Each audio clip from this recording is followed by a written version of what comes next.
The air in the sterile clinic was thick with dread, a palpable weight pressing down on Mr. James Sterling.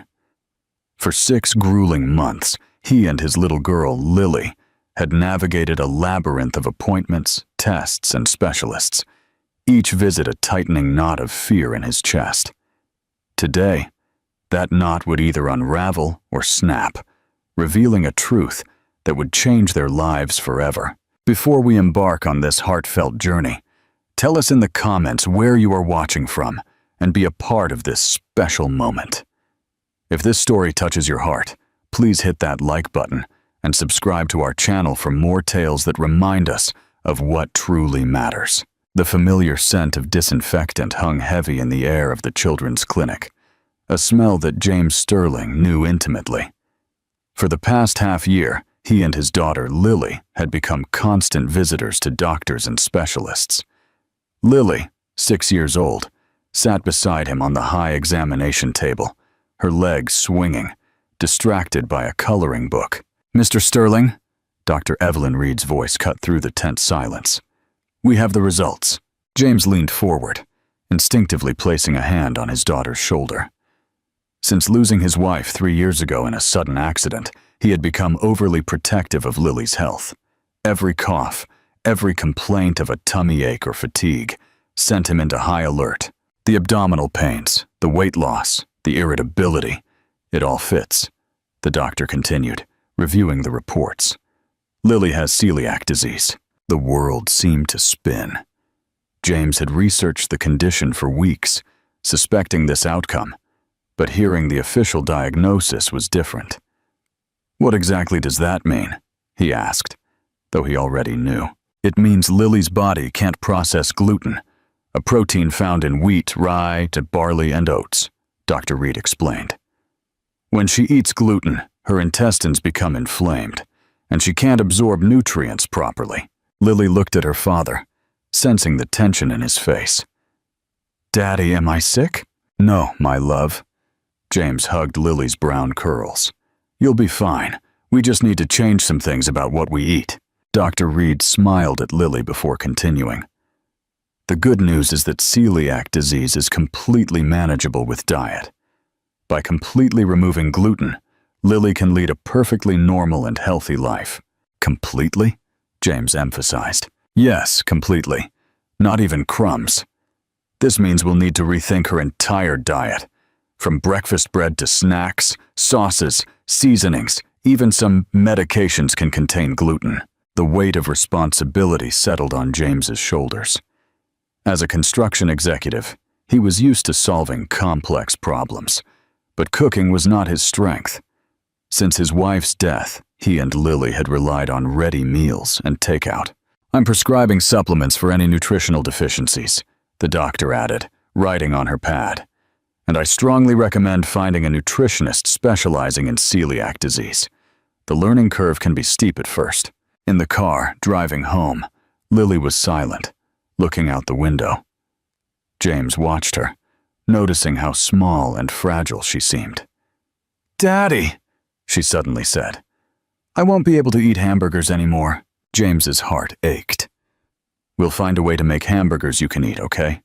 In fact, we'll learn to make many delicious things that will make you feel much better. Promise?" "I promise." But driving through the bustling streets of London, James wondered how he would keep that promise. His cooking skills were basic. How could he ensure Lily ate well and still enjoyed her meals? That night, after putting Lily to bed, James sat at his home office desk, surrounded by celiac disease brochures, food lists, and his laptop open to specialized websites. "Rice flour, almond flour, xanthan gum," he muttered, reading a gluten-free bread recipe. What on earth is xanthan gum? He closed his laptop and rubbed his eyes. It was almost 2 a.m., and he had an important meeting at 8. How could he sleep knowing he had no idea how to properly feed his daughter? James looked at his wife's photo. "Sophia, I need help here," he whispered. "You always knew how to take care of her better than I did." For a moment, he let the loneliness and responsibility wash over him. But then, as always, He squared his shoulders and returned to the computer. He had a problem to solve. That's when he saw an ad on a celiac website. Seeking specialized gluten-free chef for children with celiac disease. Requirements: nutrition knowledge, experience with children, full dedication. Salary competitive. James stopped typing. A specialized chef. Why hadn't he thought of it? Lily needed expert care, and he clearly couldn't provide it alone. Without hesitation, he clicked the link and started writing the ad that would change their lives. Across town, in a small 2-bedroom apartment in West London, Maria was at her kitchen table, surrounded by nutrition books and a calculator. The numbers on the screen didn't lie. She was 3 months behind on university tuition. "1 more month and I'll be withdrawn," she murmured, running a hand through her dark hair. At 23, Maria was in her 5th semester of nutrition at a private university, supporting herself with odd jobs and healthy cooking classes. Her phone vibrated. A text from her mom. "Honey, I saved 200, so not much, but..." Maria smiled sadly. She knew her mom, a cleaner, was making a huge sacrifice. But £200 barely covered basic expenses, let alone £800 tuition. "Thanks, Mom, but keep the money. I'll figure it out," she replied, though she didn't know how. It was Sunday night, and Maria browsed job sites again. She'd applied for dozens of jobs: waitress, deli assistant, kitchen helper. All demanded full availability, meaning dropping out of university. Then she saw the ad. Seeking professional to prepare specialized food for child with celiac disease. Requirements: nutrition knowledge, experience with gluten-free food, caring with children. Part-time, salary £20,000. Maria read it 3 times. £2,500 for part-time? That would cover tuition and all her expenses. Did she have celiac experience? Remembering her cousin, Clara, diagnosed at 15, Maria recalled helping her aunt adapt recipes, studying cross-contamination, and experimenting with flours. She'd thought it was just family solidarity, but now realized she had real knowledge. Plus, she loved children. She often helped with her nephews and had babysat in high school. "I have to try," she told herself, opening her resume on her neighbor's borrowed computer. Maria spent the night polishing her resume, highlighting her cousin's experience, extra functional cooking courses, and her passion for child nutrition. She wrote a heartfelt cover letter explaining her motivation and availability. The next morning before class, she sent the application. James didn't expect over 50 resumes in 2 days. In his office, he sifted through them, growing frustrated. Most had little or no celiac experience, some clearly lying.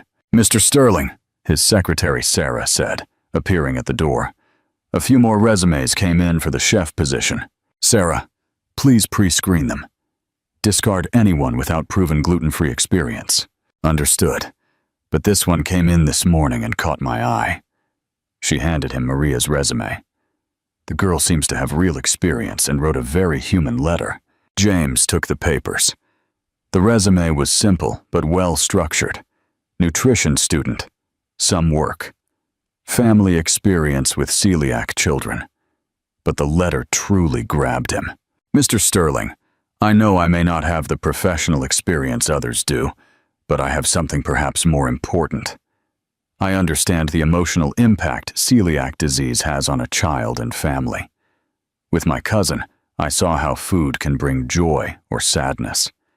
I learned that cooking for a celiac person isn't just about eliminating gluten. It's about restoring the pleasure of eating. If you give me a chance, I promise your daughter won't feel like she's losing something, but gaining a new way to eat healthily and deliciously." James reread the letter. There was an authenticity, a sensitivity he hadn't found in other resumes. "Sarah, schedule an interview with Maria Gomez for tomorrow at 2 p.m. and see if you can get her number. That afternoon, Maria was leaving her clinical nutrition class when her phone rang. An unknown number. Hello? Maria Gomez? Yes, that's me. This is Sarah, James Sterling's secretary. Mr. Sterling would like to schedule an interview with you for tomorrow at 2 p.m.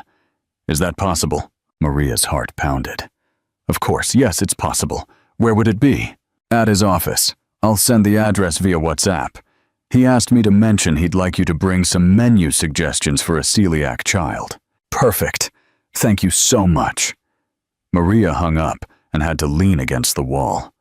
A real interview. A real opportunity. She spent the rest of the day in the university library researching recipes, building balanced and tasty menus for celiac children. She borrowed every book on the subject and took detailed notes. I'm going to show this James Sterling that experience isn't just paper, she muttered, determined. That night, Maria could barely sleep. She knew this might be her only chance to save her university studies and perhaps start a career in her most loved field, child nutrition. Across town, James also struggled to sleep. Something in that letter had touched him unexpectedly. Perhaps the sincerity, or the way the candidate spoke of restoring the joy of eating. He only hoped the interview would confirm the good impression. Maria woke at 6 a.m., 3 hours before her alarm. Anxiety had kept her up. She got up and looked in the small bathroom mirror, observing the dark circles under her eyes. Calm down, Maria. You can do this, she murmured. She'd laid out her only formal clothes the night before, simple black trousers, and a white blouse her mother gave her for her birthday. Not luxurious, but clean and pressed. On her feet, her only closed shoes, black flats showing wear, but still presentable. For breakfast, just toast with margarine and black coffee. Maria reviewed her notes. She'd prepared a full week's menu for a 6-year-old, balancing nutrition, flavor, and fun. She'd also researched cross-contamination, needed utensils, and even fun recipes to make eating enjoyable. Gluten-free banana pancakes in the shape of a boy, she read. Sweet potato fudge with cocoa. Star-shaped cheese crackers. At 11:30 a.m., Maria left home 2 hours early. She couldn't afford to be late due to traffic or public transport. She carried a simple folder with documents, her menu, and a small lunchbox of gluten-free biscuits made last night. The journey to South London took almost 2 hours. Maria watched through the bus window as the landscape changed. Taller buildings, newer cars, tree-lined streets. When she arrived, she was impressed by the office building. Elegant, with a sleek glass facade and a high-ceilinged lobby. 23rd floor, she murmured, checking the address. In his office, James was nervous in a way he hadn't felt in a long time. He'd interviewed dozens for his construction company, but this was different. It wasn't just professional competence. It was entrusting someone with his most precious possession, his daughter's well-being. Has Sarah arrived yet? He asked for the 3rd time in 15 minutes. Not yet, Mr. Sterling, but it's only 4:45 p.m. She's on time! James looked out his office window at the bustling avenue. On his desk was a photo of Lily smiling, from her last birthday before her diagnosis. She was holding a piece of chocolate cake, her face covered in frosting. Daddy, when will the lady who's going to cook for me arrive? Lily had asked at breakfast. Today I'll talk to her first, my love. If all goes well, she'll start next week. Will she make biscuits? Yes, special biscuits, just for you. His phone rang. Mr. Sterling, the candidate, Maria Gomez, has arrived. Send her up. Maria took a deep breath before stepping out of the elevator. The atmosphere was even more intimidating. A large reception area, dark wood furniture, abstract paintings. She felt completely out of place. Maria Gomez. The receptionist, a middle-aged woman with a gentle smile, stood to greet her. Yes, that's me. I'm Sarah. Mr. Sterling is waiting. Please come with me. Maria followed Sarah down a corridor to a glass door. Inside, She saw a man around 35, tall, dark-haired, with slight graying at the temples, wearing a well-tailored dark suit. He stood with his back to them, looking out the window. "Mr. Sterling, the candidate is here." James turned, and for a moment they met each other's gaze in silence. Maria saw a man who, despite the elegant setting, carried signs of weariness and worry. James saw a young woman who, though clearly nervous, exuded a seriousness and determination that caught his attention. "Maria, right? Please, have a seat." James gestured to a chair opposite his desk. "Thank you, Mr. Sterling. You can call me James. Before we start, would you like coffee or water?" "Coffee would be excellent, thank you." While Sarah prepared coffee, James reviewed Maria's resume. "I see you're studying. Nutrition. What semester are you in?" "Fifth semester. I'm halfway through." "Why did you become interested in this specific position?" Maria had rehearsed her answer, but when she spoke, the words came from her heart. "Because I know what it's like to see a child suffer because they can't eat what they love. My cousin Clara was diagnosed with celiac disease at 15. I was 18 and living with my aunt. I saw the family's despair, the difficulty of adapting their whole diet, and especially how Clara felt excluded. Excluded how? She couldn't eat at birthday parties, couldn't share pizza with friends, couldn't even have a snack at school. That really affected me. I started researching, trying recipes, studying the subject. I realized the problem wasn't just nutritional, but also emotional and social." James leaned forward, intrigued. "And how did you solve that?" "Gradually. First, we completely reorganized my aunt's kitchen. We created a space free of cross-contamination, bought specific utensils, learned to read labels.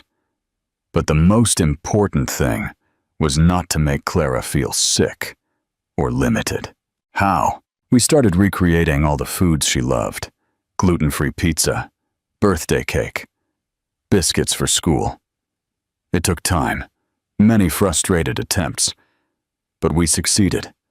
When Clara smiled again while eating, I knew I wanted to work with this." Sarah brought the coffee, and Maria thanked her. Her hands trembled slightly, but her voice was firm. "Did you bring any menu proposals?" James asked. "Yes."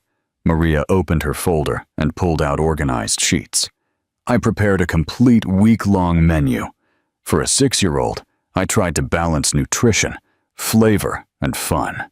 James examined the papers. The work was impressive. Each meal was detailed with nutritional information, preparation methods, and even suggestions for playful presentation.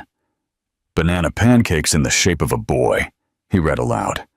"That's creative. Children eat with their eyes first. If food looks appealing, they're more willing to try it. And banana adds natural sweetness, no refined sugar needed." "Sugar. Are you going to cook for real, or is this just theory?" Maria smiled for the first time. "I brought a sample."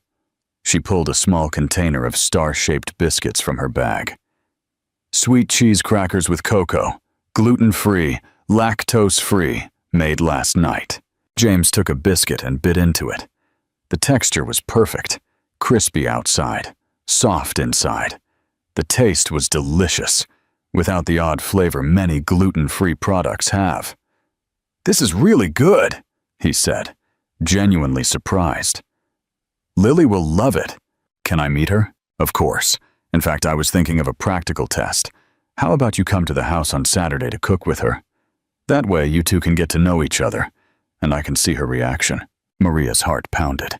"That would be perfect. Then let's discuss the job conditions." James leaned back. "The role would be Monday to Friday, from 2 p.m. to 6 p.m. You'd prepare her afternoon snack, dinner, and leave lunch for the next day. Weekends off, except for special occasions. Salary would be $2,500 monthly, plus travel allowance." Maria did the math. With that schedule, she could still attend her morning classes. It was perfect. "There's one more thing," James continued. "Lily lost her mother 3 years ago. She gets easily attached to people who care for her. I need to know if you're willing to be more than just an employee. She'll need patience, affection, and especially stability." "Mr. Sterling," Maria corrected him, "I can guarantee that if you give me this opportunity, I will do everything to make Lily feel cared for and happy. It's not just a job for me." "Why? Why is this so important to you?" Maria hesitated before answering. "Because I know what it's like to grow up without someone truly caring about your well-being. My mother works so much we barely see each other. My father left when I was 10. I practically raised myself." She paused, taking a deep breath. "No child should feel alone or limited. If I can make Lily feel loved and cared for, then that's what I'll do." James was silent for a long moment, processing her words. There was a raw honesty that deeply moved him. "Okay," he finally said. "The job is yours. We start Monday." "Really?" Maria couldn't hide her joy. "Really, but with one condition." "What?" "If at any point you feel it's not what you want, or if it's too much, let me know immediately. I don't want Lily to get attached and then be abandoned." "Understood. But that won't happen." "Daddy! Maria!" Lily appeared at the kitchen door. "Do you want to see the drawings I made of the biscuits?" "Of course, my love," James replied. "Maria, are you coming back tomorrow?" Maria looked at James, who gave a nearly imperceptible nod. "Not tomorrow, because it's Sunday. But I'll be back on Monday, and we'll cook together every day." "Yay!" Lily clapped her hands. "I'm going to tell Grandma on the phone." As Lily ran to the living room, Maria and James exchanged glances. Both felt that something significant had shifted. For Maria, it was a chance to restart her life. For James, it was the first time in months he saw true hope in his daughter's eyes. "I think I'll head out now," Maria said, gathering her things. "I don't want to overstay my welcome." "Of course. Sarah will contact you on Monday morning with the final details." "Perfect." In the Uber, heading home, Maria looked out the window with an uncontrollable smile. She had gotten her dream job. But more than that, she had found a child who needed her as much as she needed a new opportunity. Back home, James watched Lily play in the living room, noticing how much more animated she was. Perhaps, finally, things were looking up for them both. Neither imagined that this encounter would mark the beginning of a much greater transformation than just Lily's diet. Monday arrived with a fine, persistent drizzle, leaving London gray and melancholic. Maria woke at 6 a.m., an hour before her alarm, with butterflies in her stomach. It was her first official day at the Sterling household. She had spent Sunday meticulously organizing everything. She bought a special notebook to record Lily's preferences, reactions to foods, recipe timings, and new dish ideas. She also researched more celiac-friendly recipes for children and made a detailed shopping list for the first week.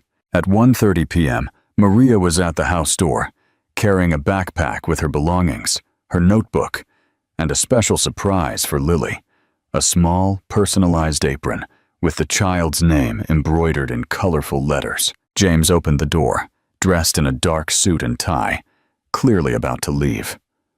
"Maria, how punctual. Come in now, please." "Good morning, James. How was Lily's weekend?" "Better than I expected. On Sunday, she woke up asking if you were coming yet." He smiled, adjusting his tie. "She's eager to start her cooking classes, as she calls them." "How sweet. Where is she?" "Watching cartoons in the living room." "Lily," he called.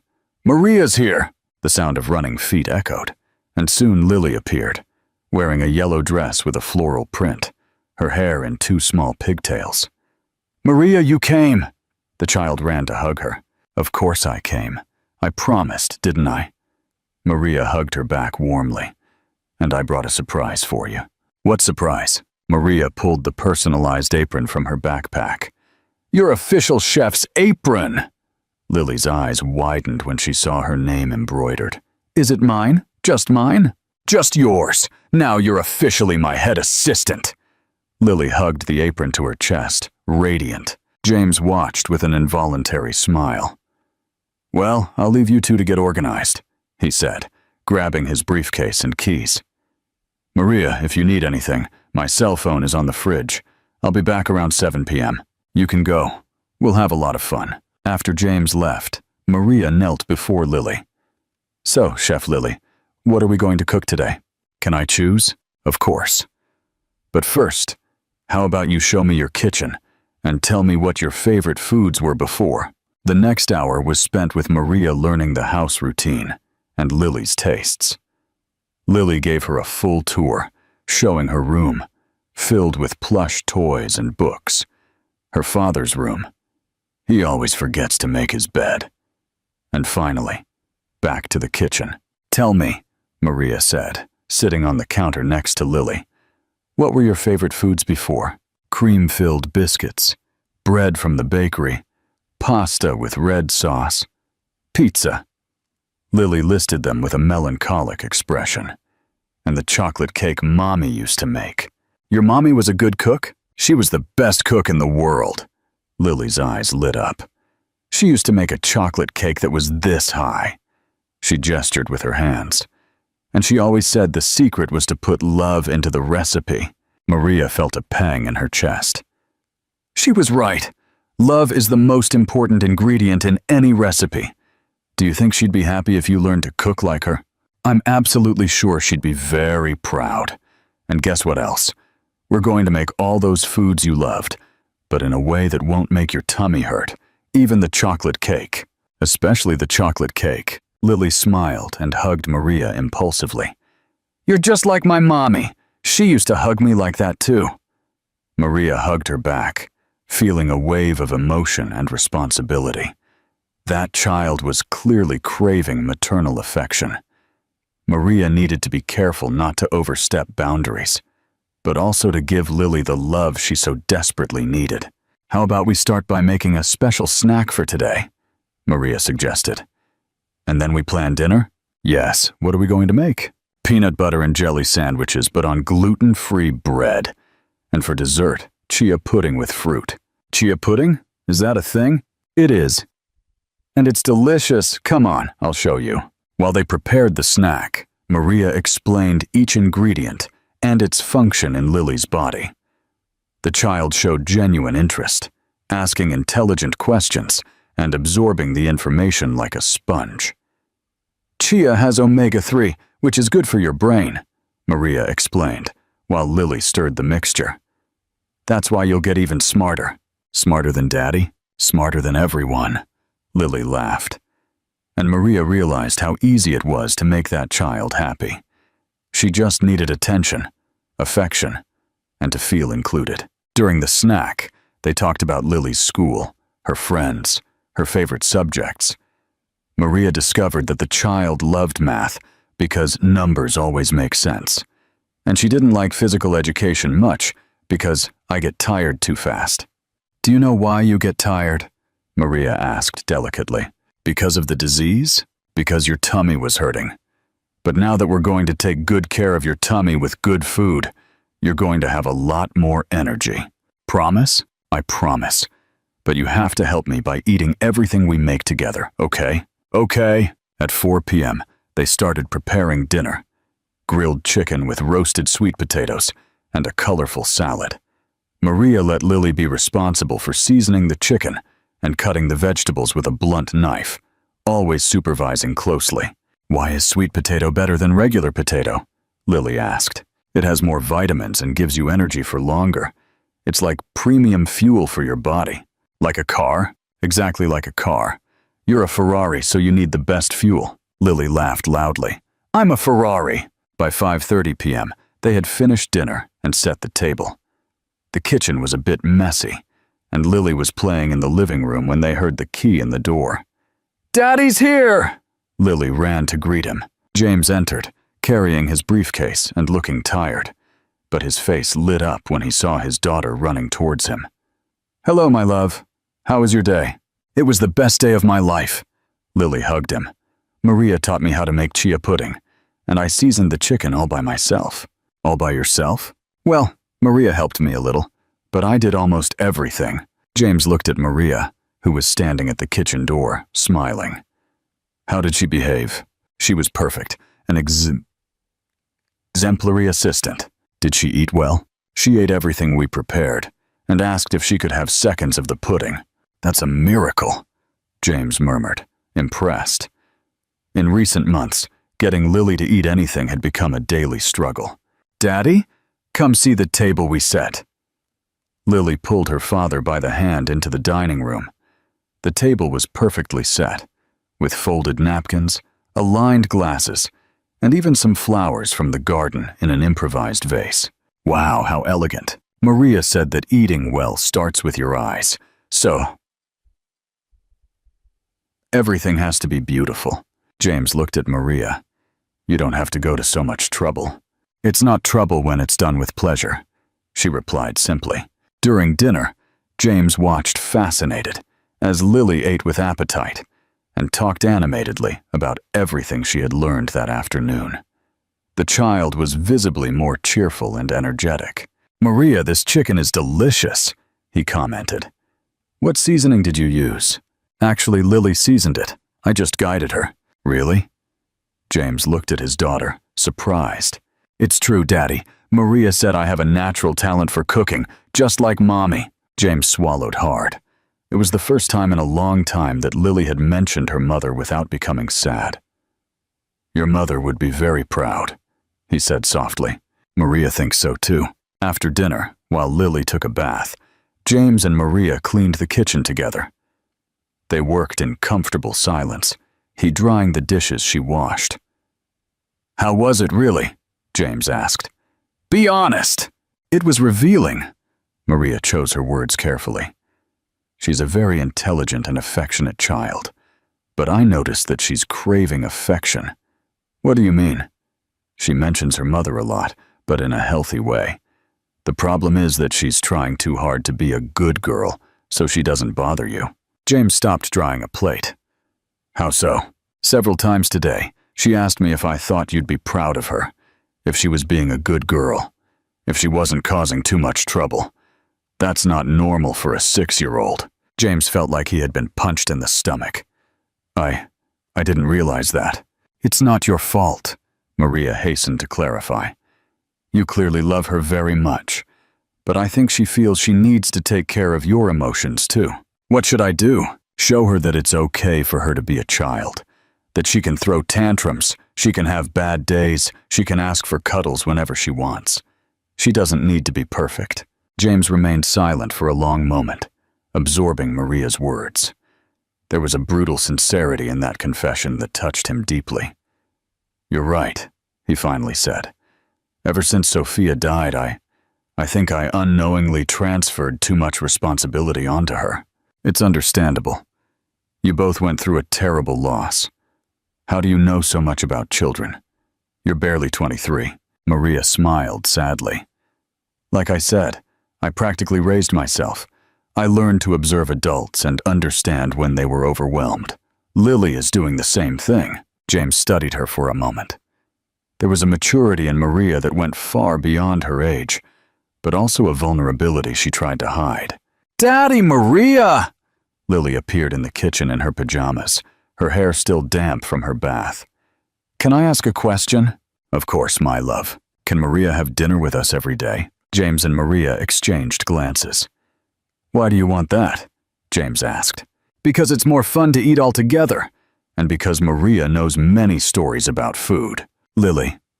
Maria knelt in front of the child. I need to go home after work to take care of my own things. Can I have dinner with you sometimes? How about that? Okay. Lily agreed, but James noticed a flicker of disappointment in her eyes. After Lily went to her room, James walked Maria to the door. Thank you, he said, for everything. It's not just the food. It's how you talk to her, how you make her feel special. She is special. You are too. They looked at each other for a moment, and Maria felt a strange acceleration in her heart. She quickly looked away. Well, see you tomorrow. See you tomorrow. On the way home, Maria couldn't stop thinking about James's gaze when he told her she was special too. There was something there, an intensity that left her confused and agitated. Don't be silly, Maria. she muttered to herself. "He's your boss. He has a daughter, and you barely know him. Focus on work." But even so, she couldn't forget it. The sense of belonging she felt in that kitchen, preparing dinner with Lily and organizing everything with James. For the first time in a long time, she felt like part of a family. At home, James put Lily to bed and then poured himself a glass of wine, sitting on the back patio. He was confused and slightly scared by the feelings that were emerging. 3 years after Sophia's death, he was finally feeling attracted to another woman. But it wasn't just physical attraction. It was something deeper. Maria had a gentle wisdom that calmed him, a way of caring for Lily that was natural and loving, and a vulnerability that awakened a protective instinct in him. "Sophia," he whispered to the night air, "what should I do?" The wind rustled the trees in the garden, and James chose to interpret that as a sign that it was okay to follow his feelings. But there were so many complications. Maria was young. She was building her career. She had her own dreams. He was a 35-year-old man with a daughter and heavy emotional baggage. Would it be fair to involve her in his complicated life?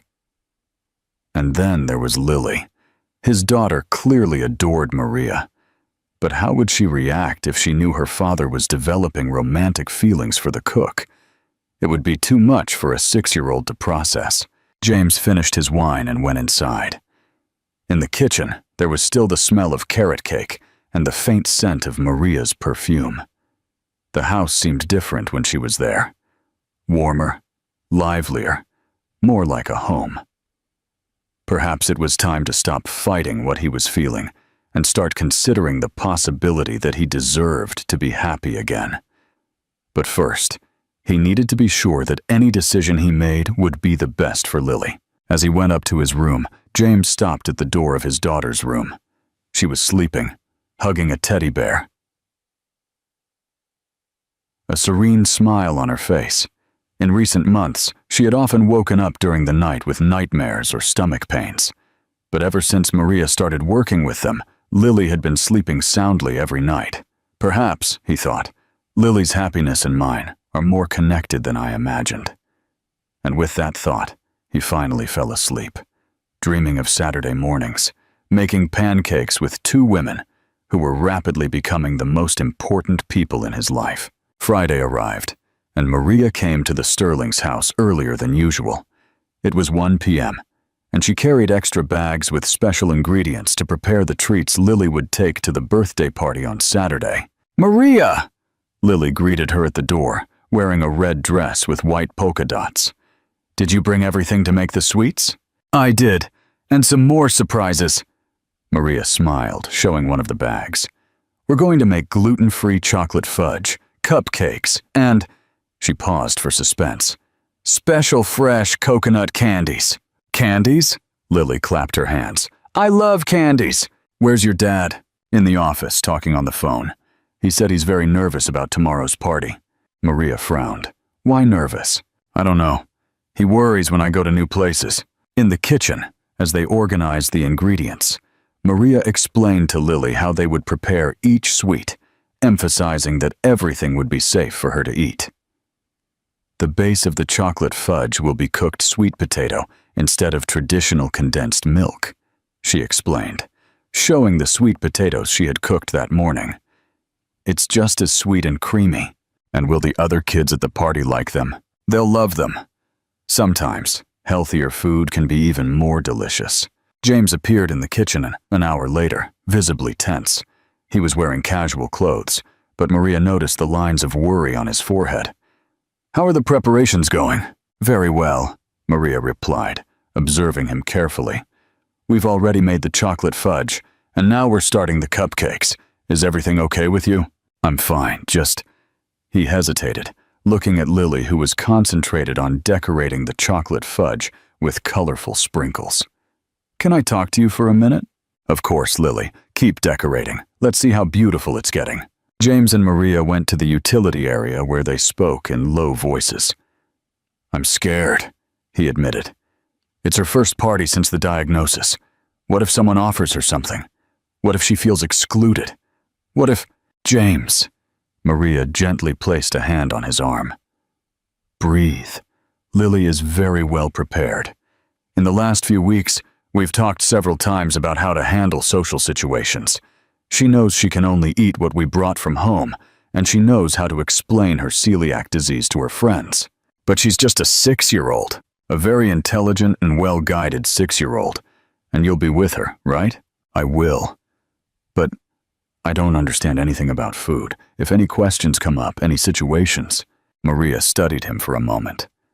Do you want me to go with you? What? It's Saturday. My day off, but I can accompany you to the party. That way, if there's any problem or doubt about the food, I'm there. The relief on James's face was instantaneous. Would you do that? Of course. Lily is important to me too, but it's your day off. James, it's not about work.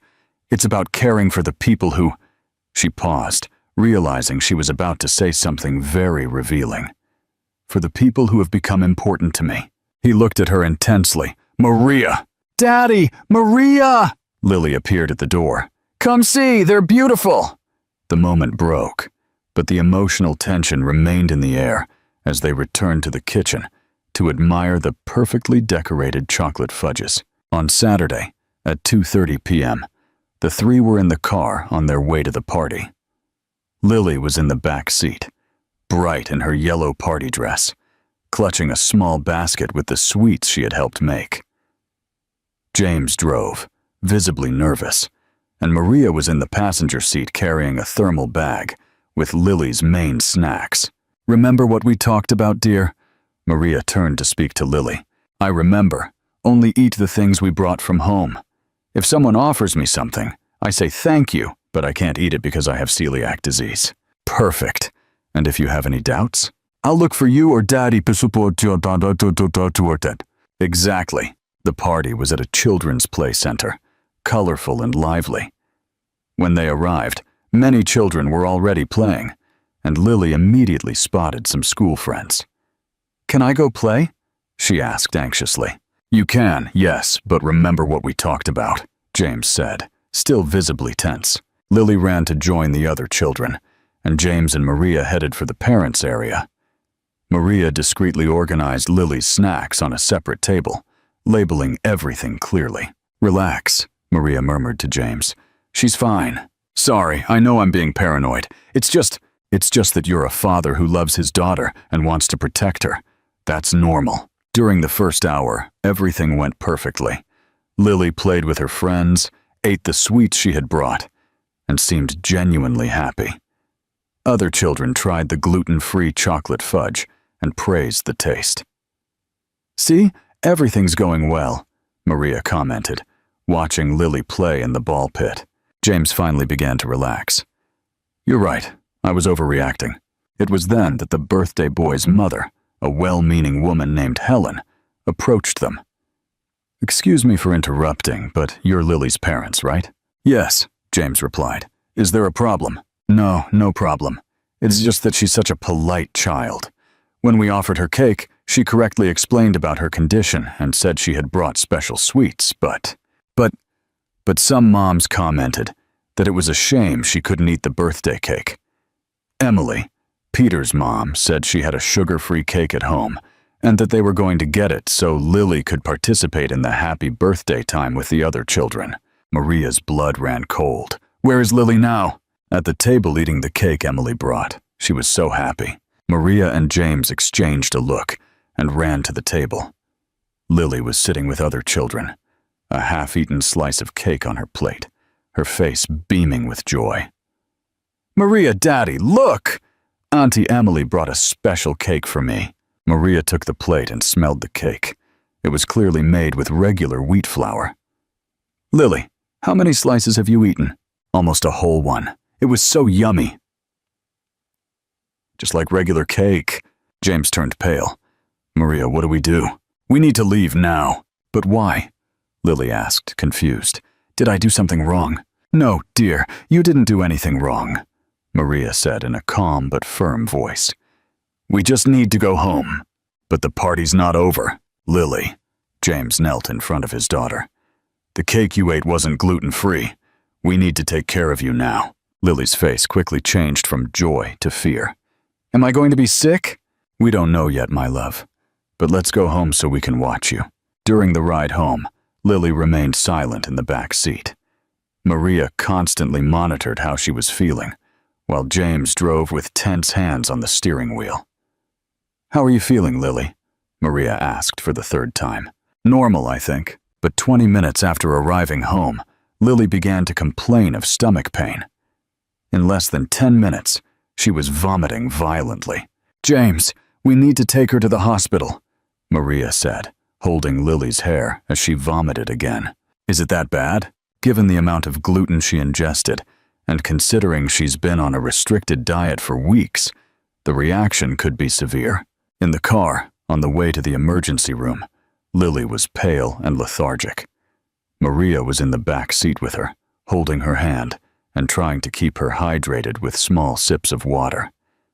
"Daddy," Lily murmured weakly, "I'm sorry I ate the cake." James's heart broke. "It's not your fault, my love. You didn't know. I just wanted to eat cake like the other kids." Maria felt tears sting her eyes. "You'll eat cake again, dear. We'll make the most beautiful birthday cake in the world when you get better." At the hospital, Lily was immediately attended to. The doctors confirmed it was a severe reaction to gluten ingestion after the period of restriction. She would need observation and medication to control the vomiting and intestinal inflammation. James was visibly shaken, pacing nervously in the hospital corridor. Maria tried to comfort him, but she felt guilty herself. "I should have been more specific with her," Maria said, her voice filled with self-reproach. "I should have explained better about well-meaning people who don't understand the disease. It's not your fault, Maria. You did everything right. I should have been closer to her at the party. It's no one's fault. These things happen." "Happen?" James turned to her, stress and fear turning to anger. "She's in the hospital because I couldn't protect her, because I trusted that everything would be okay." "James, no, you don't understand. I already lost my wife. I can't lose my daughter too. I can't." His voice broke. Maria saw all the vulnerability and terror he was carrying. Without thinking, she approached and hugged him. "You won't lose her. She's going to be fine. It's a strong reaction, but temporary." James returned the hug desperately, finding in her the comfort he needed. For a moment they stood there, holding each other in the cold hospital corridor. "Mr. Sterling," a nurse interrupted them. "Lily is awake and asking for her parents." They quickly separated and followed the nurse to the room. Lily was in bed, still pale, but conscious, connected to an IV. "Daddy, Maria." She extended her arms to them. "Hello, my love. How are you feeling?" James held her hand. "Better. The medicine made my tummy stop hurting." She looked at Maria. "Are you mad at me?" "Of course not, dear. You didn't do anything wrong. But I ate the cake, knowing I couldn't." "Lily." Maria sat down beside the bed. "You're a 6-year-old. It's normal to want to eat cake at a party. The responsibility isn't yours. But now I've ruined everything. You haven't ruined anything. Do you know what we're going to do when you get out of here?" "What?" "We're going to have the biggest gluten-free cake party in the world. We're going to invite all your friends and show them that our cakes are even more delicious than regular cakes." Lily's eyes lit up. "Really?" "Really. And you're going to be the head chef." The doctor arrived with good news. Lily could be discharged the next morning, but would have to be on a liquid diet for 24 hours and then gradually resume her gluten-free diet. The important thing, he explained, was that this would not cause any permanent damage.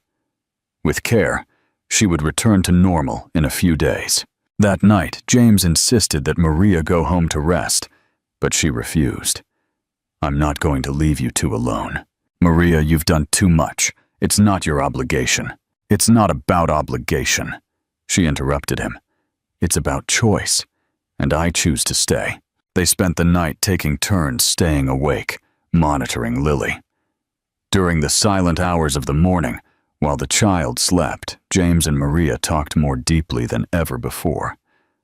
"I'm scared," James admitted, looking at his sleeping daughter. Scared of not being enough for her, of not being able to protect her from everything. No parent can protect their children from everything, and that's not your fault. Sophia always knew what to do. She always had the right answer. James, look at your daughter. Look how affectionate, intelligent, and brave she is. You're doing an amazing job. He looked at her. With your help. Lily was special long before I appeared in your life, but you brought something that was missing. Not just for her, for me too. James, I know how it's complicated. I know you're young, you have your life, your plans, but I can't pretend I don't feel anything for you. Maria's heart pounded. I feel something too, but what if it doesn't work out? What if we ruin what's good for Lily? She already lost her mother. She's already suffered so much. What if it does work out? He asked softly. What if we're good together? What if we could be a family? Maria looked at Lily sleeping peacefully in the hospital bed, then at James, and felt she was on the verge of a decision that would change her life forever. Let's talk about it when we get out of here, she finally said. First, let's take care of her. Okay. But both knew that something fundamental had changed between them that night. Fear, vulnerability, and mutual care had broken down the last barriers that kept them apart. When the sun rose over London, Lily woke up, feeling much better. And James and Maria knew they would face the future together, no matter what lay ahead. 2 weeks had passed since the incident at the hospital. Lily had fully recovered, but the experience left deep marks on all three of them.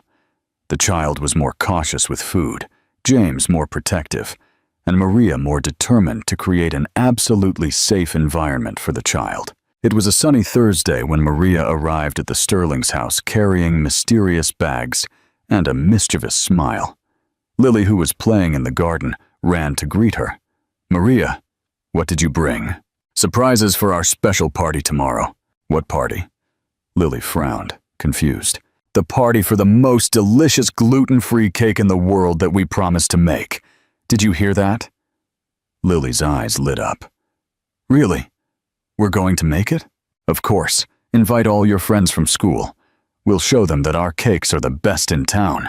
James appeared at the door wearing jeans and a casual blue shirt. In the last 2 weeks since the conversation at the hospital, there had been a sweet tension between him and Maria. They hadn't talked about feelings anymore, but there were prolonged gazes, shy smiles, and a growing intimacy.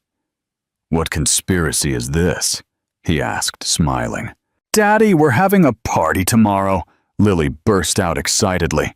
Maria is going to make the most delicious cake in the world. Actually, Maria corrected. We're going to make it, including you, James. Me? But I burn water. Time to learn, she said with determination.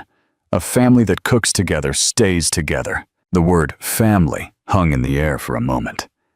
Lily didn't notice, too busy exploring Maria's bags.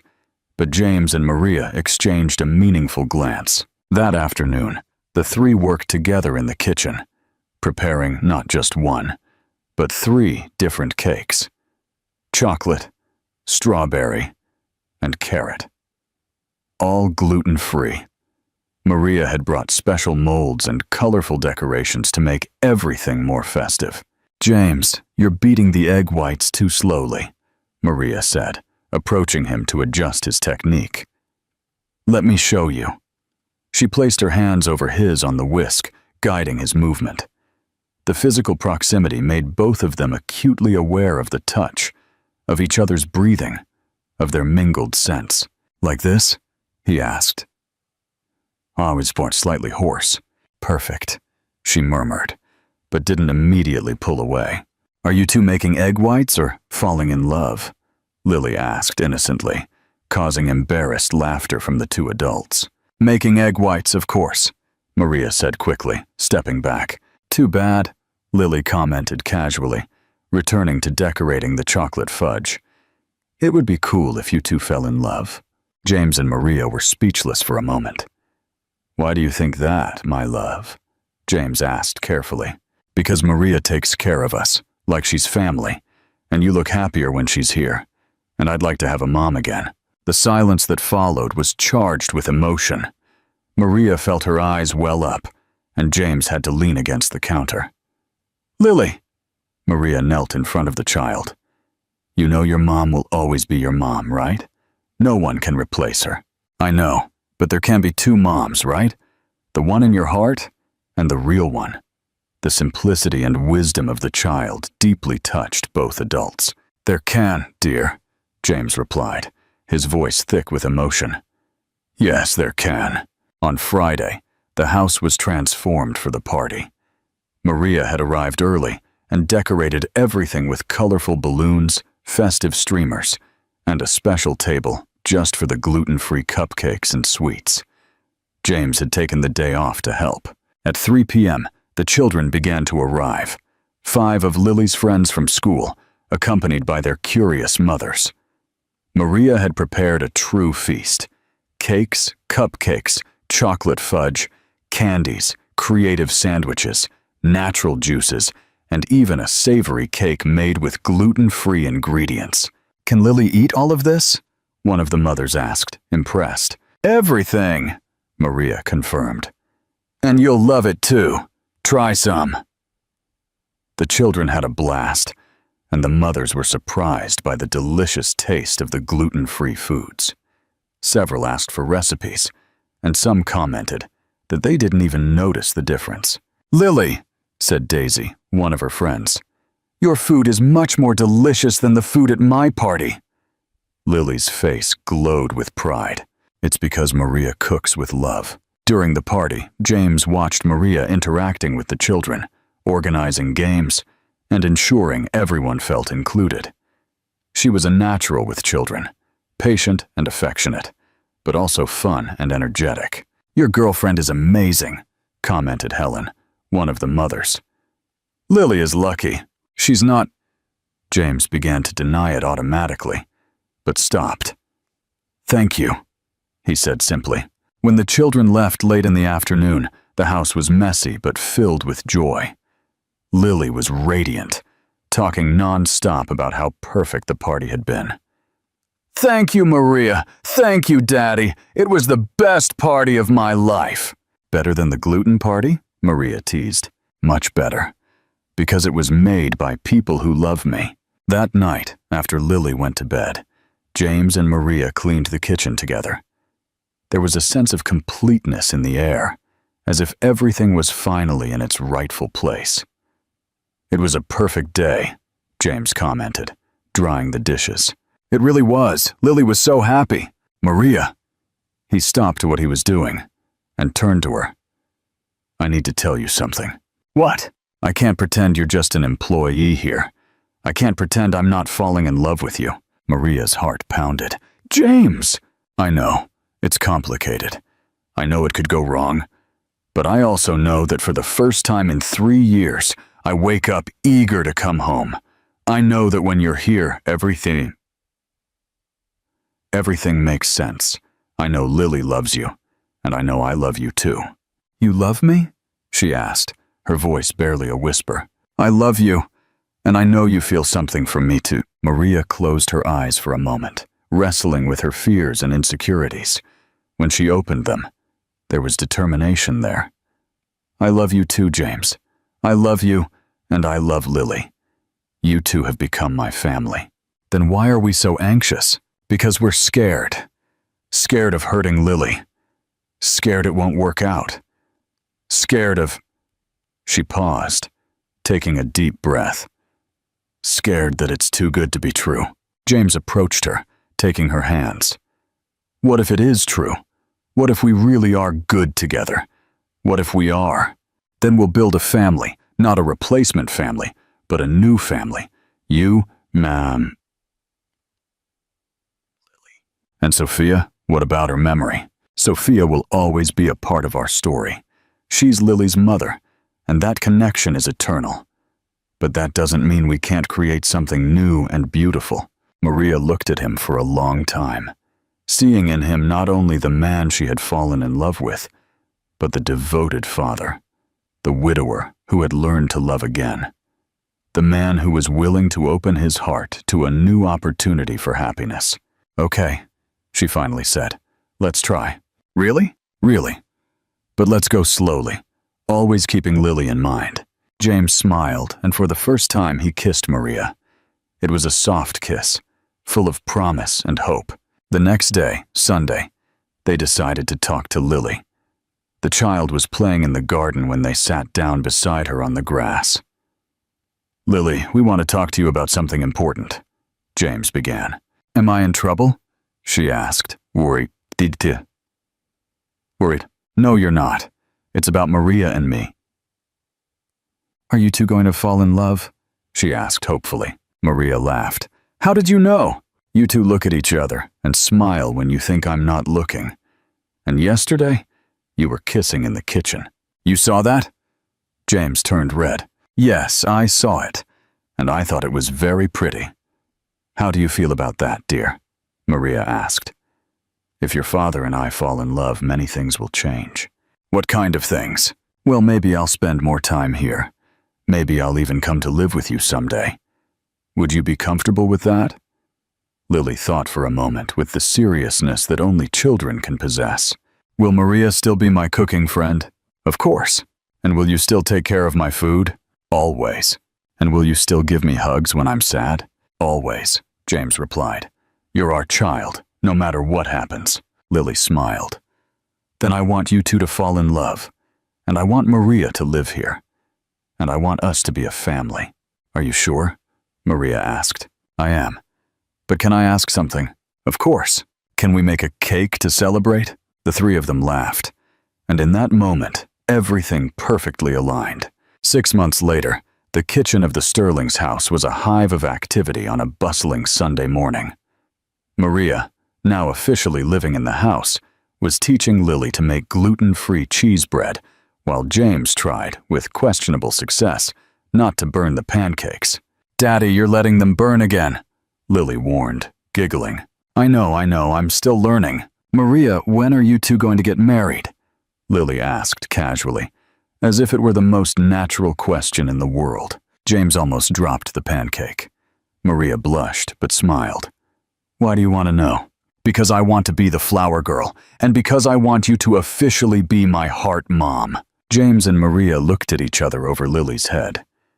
There was still much ahead of them, formalizing their union, the challenges of building a non-traditional family, Maria's responsibilities towards Lily, and her university studies, which she was now completing with excellent grades. But in that moment, watching Lily healthy and happy, feeling the profound love that the three of them shared, they knew they had found something truly precious.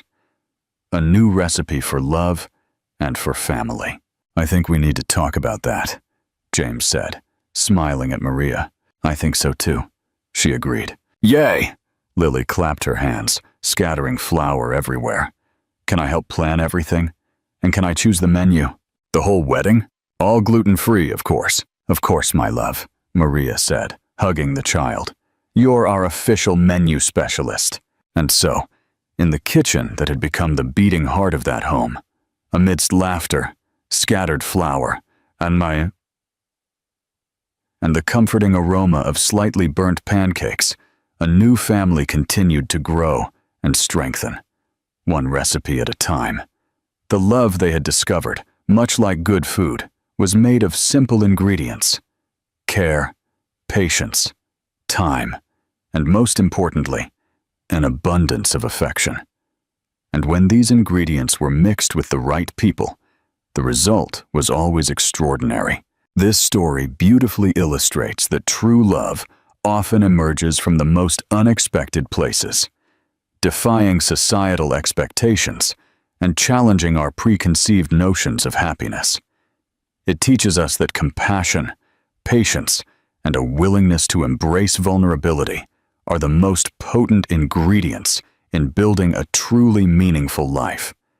Just as a restricted diet can become a source of joy with creativity and care, so too can life's greatest challenges transform into opportunities for profound connection and unwavering happiness when faced with an open heart.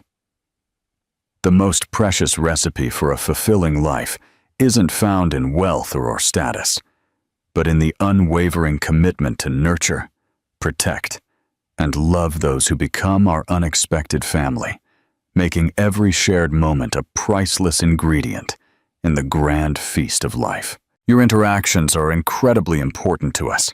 Please leave your name in the comments below, and we would be honored to include it in one of our future stories with a special, personalized greeting just for you.